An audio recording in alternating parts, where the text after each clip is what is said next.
कोई अपनी मौत के बाद की जिंदगी को कैसे सोच सकता है और उस पर लिख सकता है। विश्व भर के साहित्य में ऐसे गिने चुने उदाहरण हैं जहां लेखकों ने मृत्यु के बाद होने वाली स्थितियों की कल्पना की और उस पर लिखा। शायरी और हिंदी फिल्मों के दीवानों के लिए साहिर लुधियानवी का नाम किसी पहचान का मोहताज नहीं। उर्दू शायरी के इस बेहतरीन शायर ने अपने अलग अंदाज और गहरे जज्बात से न केवल उर्दू लिटरेचर को नई ऊंचाइयों तक पहुंचाया, बल्कि करोड़ों दिलों को भी छुआ। उनके अल्फाज दर्द को आवाज देते हैं। उनका एक मशहूर शेर है, कभी खुद पे कभी हालात पे रोना आया, बात निकली तो हर एक बात पे रोना आया। साहिर की पैदाइश 8 मार्च 1921 को लुधियाना में हुई थी। साहिर का मन कसैला था, सिगरेट और शराब के स्वाद की तरह। साहिर को दुनिया से गुस्सा था, वैराग था, दुनिया को लेकर वो दुखी थे। साहिर को सब कुछ सही नहीं लगता था। उनकी कड़वाहट ऐसी जो सिर्फ एक संवेदनशील रूह को बख्शी जाती है, वो रूह जो अपने लिए कम और औरों के लिए ज्यादा दुखी है। साहिर के मन में लोगों की कम अकली को लेकर मलाल भरा हुआ था। पूरी जिंदगी शायद इस दुख ने उन्हें प्रेरणा दी कि वो अंदर के तेजाब को लफ्जों के बैरल में डालकर मुक्त हो जाएं। कोई गीत लिख दूं, कोई नज्म कह दूं, कोई गजल सुना दूं, क्योंकि ये तो सुधरेंगे नहीं। जब शायरी करने लगे तो अपना नाम साहिर रख लिया, यानी कि जादूगर, और लुधियाना का होने की वजह से लुधियानवी कर लिया। पिता साहिर को गालियां देकर सड़कों पर जलील कर खुश हो लेते। उन्होंने समय को सूफियाना दृष्टिकोण से देखा और जो भी देखा वो एक कोमल हृदय पर बहुत विभत्स प्रभाव डालता गया। साहिर के पिता और उनकी माता के बीच संबंध अच्छे नहीं रहे। पिता लुधियाना के जमींदार फजल मोहम्मद और माँ का नाम था सरदार बेगम।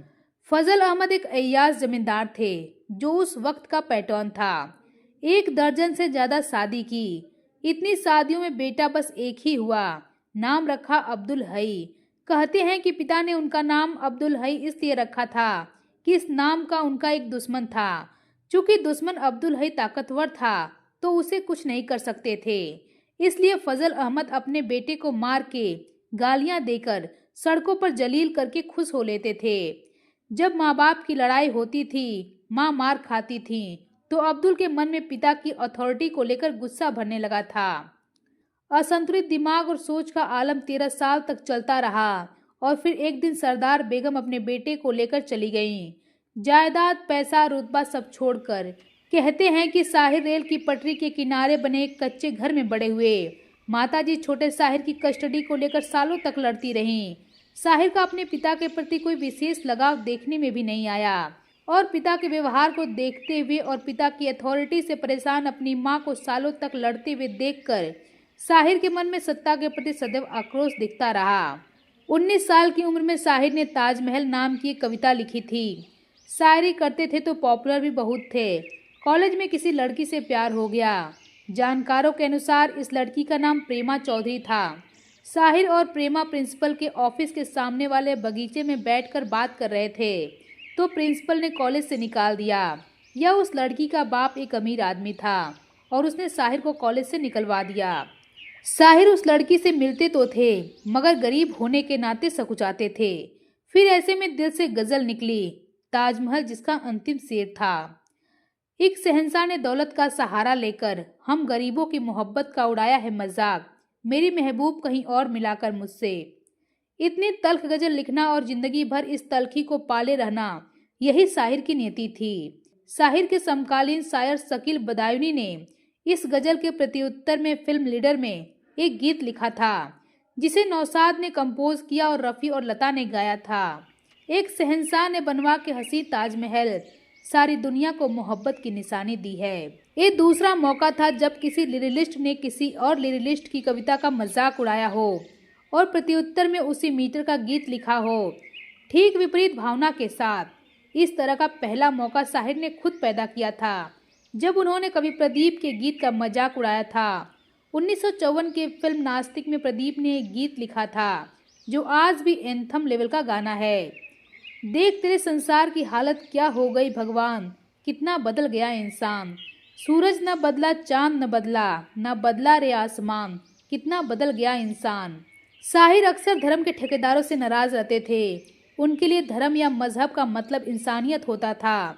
इस गाने से भगवान से की गई शिकायत से नाराज होकर साहिर ने 1955 की फिल्म रेलवे प्लेटफॉर्म में ठीक उसी तर्ज पर लिखा, देख तेरे भगवान की हालत क्या हो गई इंसान, कितना बदल गया भगवान, भूखों के घर में फेरा न डाले, सेठों का हो मेहमान, कितना बदल गया भगवान। हालांकि एक पैरोडी गीत था और फिल्म में रखा भी उसी तरह से गया था, मगर एक गीत तब भी था, आज भी है। सभी के मन में एक ख्याल आता है कि साहिर ने गुस्से में सच लिखा था। लेफ्टिस्ट विचारधारा का होने की वजह से साहिर की जिंदगी में हमेशा ही दिक्कतें रहीं। कहा जाता है कि साहिर अपने पिता के समान आशिक मिजाज थे। अमृता प्रीतम से इनकी अनकही मोहब्बत की कहानियां अमृता द्वारा रचित साहित्य का एक अतुलनीय हिस्सा है। अमृतसर के पास प्रीतनगर में 1944 के एक मुशायरे में दोनों ने एक दूसरे को सुना। बात शायद नहीं हुई, मगर शायर की आंखों को लफ्जों की जरूरत नहीं होती। अमृता की शादी बचपन में प्रीतम सिंह नाम के शख्स से हो चुकी थी और शादी कुछ खास चल नहीं रही थी। साहिर का गंभीर शख्सियत और अमृता का सौंदर्य पहली नजर में एक दूसरे के पास खींच लाया। फिर कई सालों तक दोनों मुशायरों में मिले, लेकिन बात नहीं की। दोनों ने एक दूसरे को सिर्फ खत लिखे। कहा जाता है कि खूबसूरत मोहब्बत हमेशा नाजुक होती है और इनके साथ भी वही हुआ। कभी कभी वो मिल भी लेते, लेकिन बात नहीं होती, बस एक दूसरे के अनकहे जज्बात आंखों से समझ लिया जाता। रूहानी रिश्ते की इस मिसाल का एक किस्सा अमृता प्रीतम ने अपनी जीवनी रसीदी टिकट में बयां किया है। इनकी मुलाकात में साहिर अमृता के घर आते, घंटों तक दोनों एक ही कमरे में बैठे रहते, एक शब्द भी शायद नहीं बोलते। साहिर चुपचाप सिगरेट फूंकते रहते, आधी पीकर आधी बुझा देते, फिर नई सुलगा लेते, फिर अचानक उठते और चले जाते। उनके जाने के बाद अमृता बचे हुए सिगरेट के टुकड़े को जमा करके अलमारी में रख लेती। फिर जब अकेली होती तो साहिर के अंदाज में ही सिगरेट जलाकर पीती। अमृता को लगता था कि उनकी उंगलियां साहिर की उंगलियों को छू रही हैं। बस इसी तरह अमृता को सिगरेट पीने की आदत पड़ी। सन्नाटे को बांटने की ये प्रेम कहानी अपने आप में एक मिसाल है उस प्यार की जो जुबा के भरोसे नहीं था, मगर जुबा न होने से पूरा भी नहीं हो पाया। साहिर अपने आप को आवारा समझते रहे, अमृता के प्रेम से बंधे तो रहे, मगर रिश्ते को कोई नाम देने के बारे में उन्होंने कभी सोचा ही नहीं। इनके प्रेम का एक और किस्सा अमृता ने यूं बयां किया। साहिर ने एक दिन अमृता से कहा, चलो हम चीन चलते हैं। अमृता ने कहा, क्यों? साहिर ने कहा, हम दोनों वहाँ शायरी किया करेंगे। अमृता ने कहा कि शायरी तो यहाँ भी हो सकती है। साहिर ने कहा, हाँ, मगर हमें चीन से वापस आने की ज़रूरत नहीं होगी। गुस्सैल साहिर के मुंह से एक आशिक की तरह का एस्केपिस्ट या यूं कहें कि पलायनवाद ख्याल इस पाक मोहब्बत का अजीब सबूत है। साहिर ने अमृता के प्रेम को कोई नाम नहीं दिया। उन्हें लगा मोहब्बत ऐसी ही होती है, बस यही मान कर बैठे रहे। अपनी माँ को भी एक बार साहिर ने कहा था, वो देखो अमृता, वो तुम्हारी बहू हो सकती थी, लेकिन ये रिश्ता अबोला रहा, चलता रहा और इसके किस्से साहित्य जगत में मशहूर होते रहे। साहिर की तल्खी सफलता से उपजी सनक, आशिकी के किस्से और उनकी जिंदगी में गायिका सुधा मल्होत्रा का आना, ऐसे कई कारणों से अमृता और साहिर का ये रिश्ता खत्म हो गया। खैर, बरसों बाद साहिर और अमृता फिर टकराए और अमृता की जिंदगी की नाव अब इमरोज के हाथों थी, जो उनसे 10 साल छोटे थे, मगर अमृता से बेतहाशा इश्क करते थे। साहिर को अमृता का इमरोज के लिए प्यार बर्दाश्त नहीं था। गुस्सैल साहिर ने फिर लिखा, महफिल से उठा जाने वालों तुम लोगों पर क्या इल्ज़ाम, तुम आबाद रहो घर के वासी, मैं आवारा और बदनाम। साहिर की ज़िंदगी में उनकी माँ सबसे महत्वपूर्ण रहीं। जिंदगी का हर फैसला साहिर ने उन्हीं से पूछ कर लिया और शायद वो रिजेक्ट कर देंगी, ये सोचकर साहिर ने किसी भी इश्क को उसके मुकाम तक पहुंचने की हिम्मत नहीं दिखाई। वैसे उन्होंने पाकिस्तान की मशहूर लेखिका हाजिरा मसरूर से एंगेजमेंट जरूर कर लिया था। फिर एक दिन किसी मुशायरे में हाजिरा ने साहिर के किसी उर्दू शब्द के उच्चारण को दुरुस्त कर दिया। बस क्या था, फिर आया साहिर को गुस्सा और उन्होंने मंगनी को नमस्ते कह दिया। सुधा मल्होत्रा और साहिर की कहानी भी साहिर की तरह है, अधूरी और एक तरफा। सुधा मल्होत्रा को मशहूर गीतकार गुलाम हैदर से चाइल्ड आर्टिस्ट के तौर पर पहचान दी। मुंबई में सुधा की आवाज़ गूंजने में वक्त नहीं लगा। फिल्म भाई बहन के गाने मेरे नदीम मेरे हमसफ़र में साहिर और सुधा की पहचान हुई। साहिर को सुधा पसंद आ गई थी। इस समय साहिर अमृता के अधूरे प्यार से परेशान थे। एक समय वो आया जब साहिर रोज सवेरे सुधा को फोन करते और कोई नया गाना सुनाकर उनसे गाने की गुजारिश करते। सुधा के पिता साहिर के फोन को सुधा का मॉर्निंग अलार्म कहते। यहाँ से दोनों की मोहब्बत की अफवाहें उड़ी। दोनों ने कभी स्पष्टीकरण नहीं दिया। साहिर ने कभी कहा नहीं और सुधा के मन में सिवाय इज्जत के कुछ था नहीं। साहिर के लिखे तकरीबन 2 दर्जन गाने सुधा ने फिल्मों में गाए। साहिर ने सुधा की म्यूजिक डायरेक्टर से सिफारिश भी खूब की। अफवाहें और किस्से चलते रहे।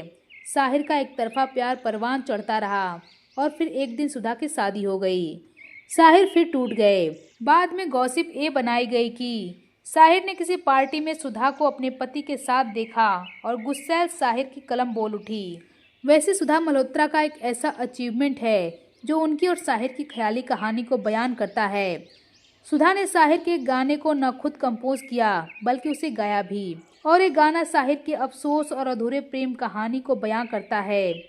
तुम मुझे भूल भी जाओ तो ये हक है तुमको, तुम मुझे भूल भी जाओ तो ये हक है तुमको, मेरी बात और है मैंने तो मोहब्बत की है। तलखी देखिए साहिर की, मेरी बात और है। साहिर के मन में कहीं न कहीं देवदास वाला बेचारगी भरा, मुझे कोई नहीं समझता वाला कॉम्प्लेक्स रहा होगा। साहिर ने कभी शादी नहीं की, बस मोहब्बत की और ढेर सारी मोहब्बत की। अमृता से उनकी मोहब्बत उन पर भारी थी। एक संगीतकार से वो इसलिए नाराज हो गए थे कि उस संगीतकार ने उनके घर में टेबल पर रखे चाय के पुराने कप को हटाने की गुस्ताखी की थी। वो कप अमृता के थे जिसमें उन्होंने चाय पी थी जब वो आखिरी बार घर आई थी। अब इस बात को क्या कहा जाए, मोहब्बत या वहशियत। अमृता की करीबी दोस्त और पाकिस्तान की मशहूर लेखिका फहमीदा रियाज ने वहाँ के अखबार जंग में इन दोनों की आखिरी मुलाकात के बारे में लिखा था, जो शायद अमृता ने उनसे शेयर किया था। जब अमृता आखिरी बार जाने के लिए उठी तो साहिर ने कहा, तुम चली जाओगी, परछाइयाँ रह जाएंगी, कुछ न कुछ इश्क रह जाएगा। देखा जाए तो साहिर की जिंदगी में कई औरतें आई, कई बार उन्होंने मोहब्बत की, मगर अमृता प्रीतम जैसा प्यार उन्हें कभी नहीं हुआ और शायद किसी और से किया भी नहीं। साहिर के चाहने वाले लाखों थे, उनकी तलखियों की दीवानों की कमी नहीं थी। साहिर की जिंदगी जद्दोजहद और कामयाबी की मिसाल रही।